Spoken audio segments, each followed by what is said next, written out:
Bienvenidos a Expediciones sin retorno, donde no todos vuelven para contarlo.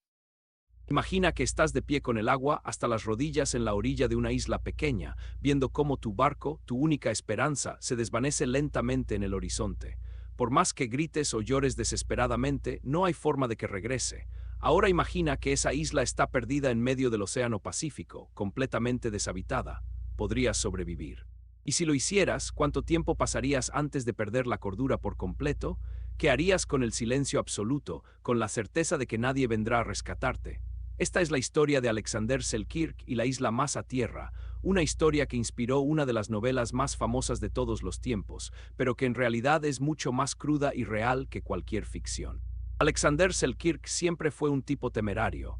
Nació en 1676 en Fife, Escocia, hijo de un curtidor. Desde niño se metía en problemas por su carácter inquieto y travieso. A los 17 años tuvo su primer enfrentamiento con la ley por conducta indebida en una iglesia. Años después, bebió accidentalmente agua de mar. Su hermano menor se rió de él, pero en lugar de reaccionar con calma, Alexander lo atacó y casi le dispara antes de ser reducido por unos testigos. Eso lo llevó de vuelta a los tribunales, o al menos lo habría hecho si hubiera tenido intención de presentarse. Algunos creen que su comportamiento se debía a la indulgencia de su madre. Alexander era su séptimo hijo, y en Escocia existía la superstición de que un séptimo hijo traía buena suerte. Supuestamente, ese hijo podía tener poderes especiales, como ver el futuro. Así que sin importar lo estricto que fuera su padre, su madre siempre lo disculpaba, convencida de que era un niño dotado, y en cierto modo no se equivocaba. Alexander era uno de los alumnos más inteligentes de la escuela. Tenía facilidad para resolver problemas y un talento especial para las matemáticas aplicadas a la navegación. Por eso, su madre solía decirle que sería un gran marinero. Su padre, en cambio, no quería que su hijo se fuera a la mar. Sus otros hijos ya trabajaban en la curtiduría y él esperaba lo mismo de Alexander. Para disuadirlo, el padre amenazó con desheredarlo si se iba. No era una amenaza vacía. Los curtidores ganaban mucho dinero en esa época y había una gran herencia que debía repartirse entre Alexander y sus hermanos. Así que por un tiempo, Alexander obedeció y se quedó en casa, aunque en secreto anhelaba conocer el mundo y solo esperaba una excusa para marcharse. Cuando volvió a tener problemas con las autoridades eclesiásticas, decidió que era el momento perfecto para seguir su verdadera vocación, sin importar la herencia. Por suerte, esa misma energía inquieta y sed de aventura que lo metía en problemas lo acompañó en su nueva carrera. Alexander, siendo como era, en lugar de alistarse en la marina o ser comerciante, se unió a piratas y bucaneros que operaban en los mares del sur. Durante un tiempo fue un auténtico pirata del Caribe y se ganó fama de excelente navegante. Pero la vida pirata no era solo saqueo y ron, implicaba enfermedades, hambre, motines y la constante amenaza de la horca. Alexander lo sabía y por eso buscó una opción más segura sin renunciar a la aventura. Después de unos años, en 1703, se incorporó como corsario a la tripulación del capitán William Dampier. Ser pirata era emocionante pero peligroso, así que Alexander quería algo similar con menos riesgo. Irónicamente, un corsario sigue siendo un pirata, solo que patrocinado por la corona inglesa en lugar de actuar por su cuenta. En 1703, Inglaterra estaba en guerra con España, así que cualquier barco que dañara a la marina española recibía una comisión de la Armada Británica. Esto les daba permiso para atacar barcos enemigos y una recompensa por hacerlo. Además, Dampier era un explorador y cartógrafo de renombre, pero también un líder impredecible. Había dado la vuelta al mundo, pero sus decisiones tácticas dejaban mucho que desear. Alexander pronto lo descubriría. El capitán William comandaba dos barcos. El principal era el St. George, capitaneado por él mismo. Alexander obtuvo el puesto de maestro de navegación en el otro barco, el Cinque Ports, lo que lo ponía a cargo de toda la navegación. Poco después, el capitán del Cinque Ports murió de escorbuto y el puesto pasó al primer oficial, el teniente Thomas Stradling. Lamentablemente, mientras William y el antiguo capitán se llevaban bien, William y Thomas no eran tan amigos.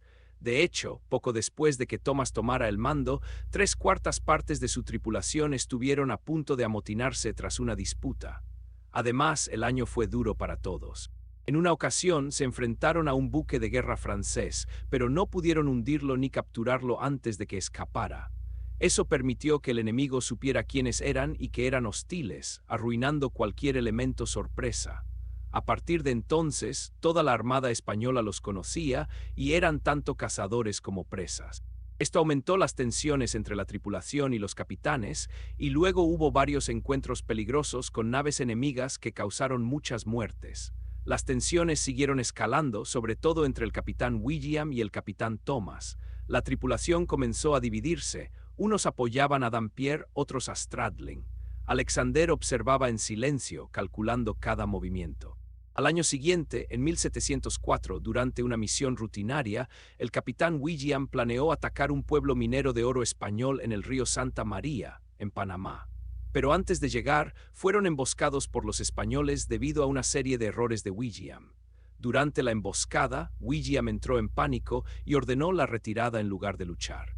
Thomas, furioso, lo culpó por desperdiciar tiempo, recursos y vidas.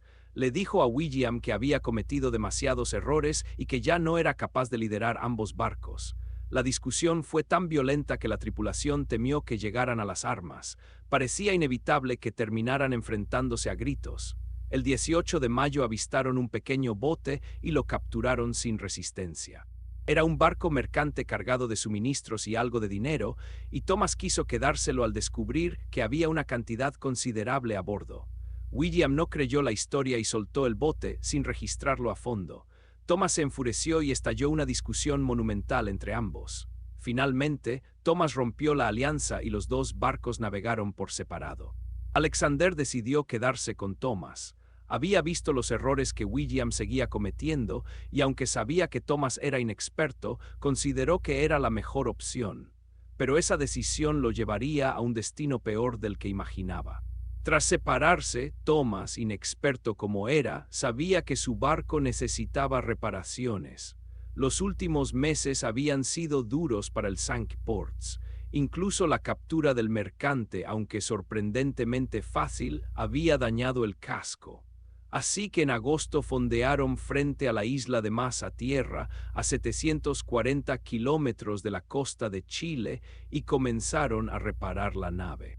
La isla es pequeña y montañosa, pero tiene suficiente bosque para proporcionar madera a la tripulación.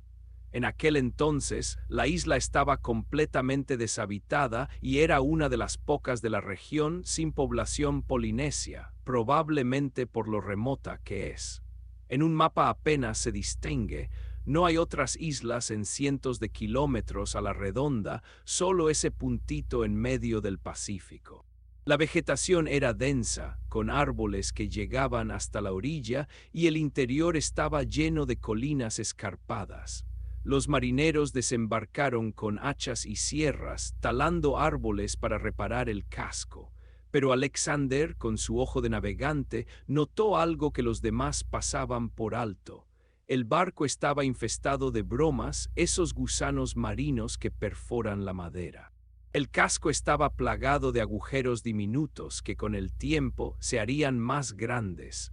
Thomas solo aplicaba remiendos superficiales, pero no había manera de reparar el daño sin un carenado completo en un puerto seguro. Alexander se lo advirtió a Thomas, tal como se lo había dicho a William antes, pero Thomas, igual que William, no quiso escuchar. Hacer eso le parecía una pérdida de tiempo y además tenía prisa por seguir su ruta hacia el sur, donde esperaba encontrar barcos españoles cargados de tesoros. Alexander insistió, pero Thomas lo acusó de cobardía y de poner excusas para no seguir navegando. La tensión entre ellos creció día tras día. Finalmente, Alexander tomó una decisión que cambiaría su vida para siempre. Prefirió arriesgarse en una isla desierta antes que navegar en un barco que consideraba una trampa mortal. Le dijo a Thomas que lo dejara en la isla con algunas provisiones. Thomas, sorprendido pero tal vez aliviado de deshacerse de un subordinado tan conflictivo, aceptó. Le dieron un mosquete, pólvora, balas, un cuchillo, una olla, un poco de tabaco, una Biblia y algunas herramientas. El barco levó anclas y se alejó. Alexander se quedó solo en la orilla, viendo cómo el Cinque-Port se encogía hasta convertirse en un punto en el horizonte.